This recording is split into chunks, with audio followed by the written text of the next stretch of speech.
The thing I'm making this video is that I'm thinking about getting rid of my Conrad Johnson, all my Conrad Johnson. Um, it's in mint condition. There's no scratches, no nicks, has never been moved, everything's been packed up. It's not like some of the other equipment you see out there that has all kinds of nicks in the front end and it's been scratched up. And I don't know what audiophiles do to their equipment, but I don't treat my equipment that way. This is in pristine shape. No modifications, original, out of the box. Sounds absolutely wonderful and great. The only reason I'm thinking about selling it, I'd like to sell all four pieces. All four pieces will be sold for $6,000. The amp alone, if you're only interested in the amp, that's $4,000. The preamp will be $2,000. The DA converter $1,000, and the CDR1 transport will be $700.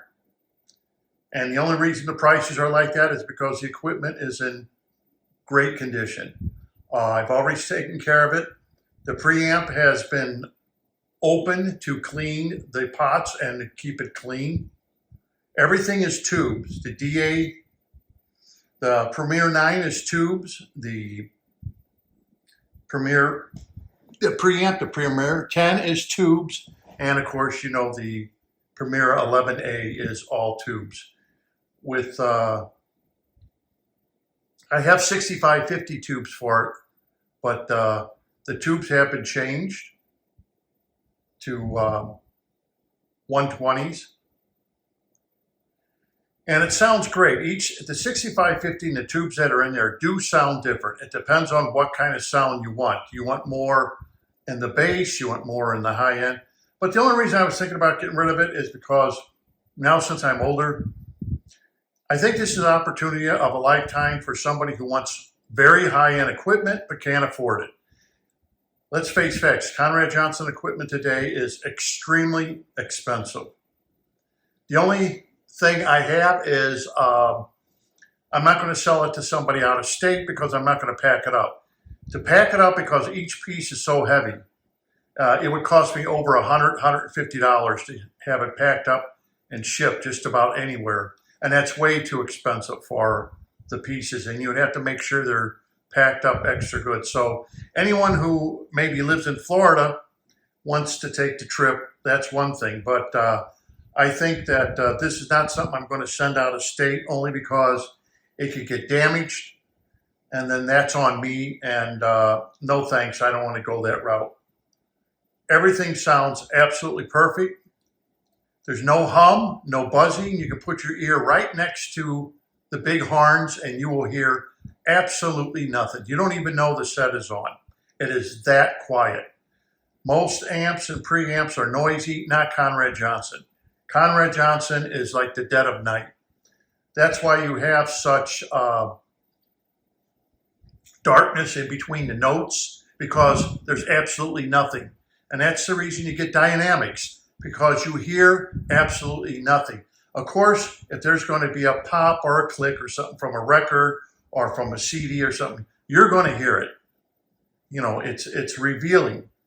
But if you're looking for high-end equipment that otherwise you could not afford, because in today's dollars, that amp would run $8,000. The preamp, if you wanted to match the preamp with that Premier 10, you'd have to spend up to $15,000 today in today's money. No way. And that DA converter, the preamp and the DA converter actually float. The chassis float to isolate them. You don't see too many DA converters where the power supplies and on the preamps are all isolated from the rest of the material, except if you get into high end where they'll isolate it. And then to have the chassis float on top of it to prevent any resonating frequencies from interfering with it. It's really something to hear. And I'm thinking about maybe selling it to an audiophile who's always wanted high-end equipment, because Once you buy high-end equipment like this, you could pretty well stop buying equipment. But that's not necessarily true because sometimes you see Conrad Johnson up for sale.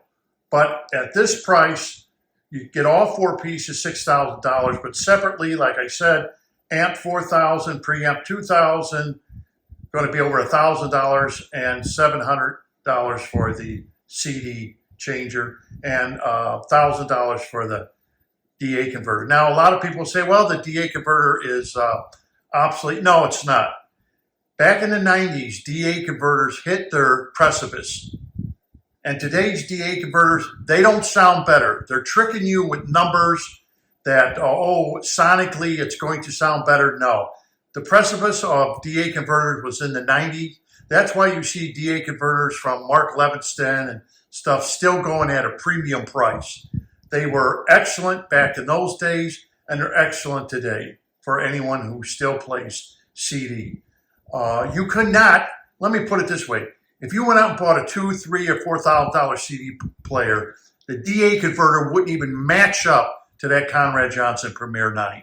That would wipe the floor with it, and you'd already spent $3,000 to $4,000 on a CD player, and that would wipe the floor with it, that DA converter. That thing weighs over like 22, 26 pounds just for that DA converter alone. Don't be misled by people saying, oh, it's old, it's obsolete. No. DA converters were at their precipice in the 90s. They really haven't improved on them. That technology has not moved so far ahead that we could say, holy cow, is that unbelievably different? No, it really hasn't done that. Not with DA converters. The technology has kind of come to a standstill. Anyhow, if you're interested, let me know. My email and everything is on the with YouTube's. If you're in Florida, because definitely I wouldn't even be interested in shipping it. I would not want to damage this equipment.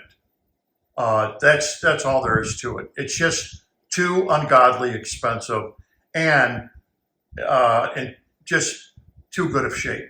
The amp does come with a cage. I've never used the cage, so the cage that goes over the amp to protect the tubes is in pristine condition. It's never even been used. I'm trying to think if it's still. I think it's still in the box. I never removed it out of the box. Never used it. No reason to use the cage on the amp. So if you're interested, let me know, and maybe we can get you a look-see and to listen to it. If you haven't heard the Conrad Johnson with horns, like I said, the Chicago Audio Society used to use this as more of a reference system because it is that good. No, the cables are not for sale because they're all Kimber silver, and they would almost go for the same price as what new cables go for, only because they're broken in. And I know the Kimber cable, used Kimber cable, goes for a lot of money. So that I would not be interested in even selling is the Kimber cable. No way. But the four pieces with the CD transport to the Conrad Johnson, all Conrad Johnson, is for sale. If you're interested, let me know. So this is the Empirical Audiophile. Until next time, happy listening.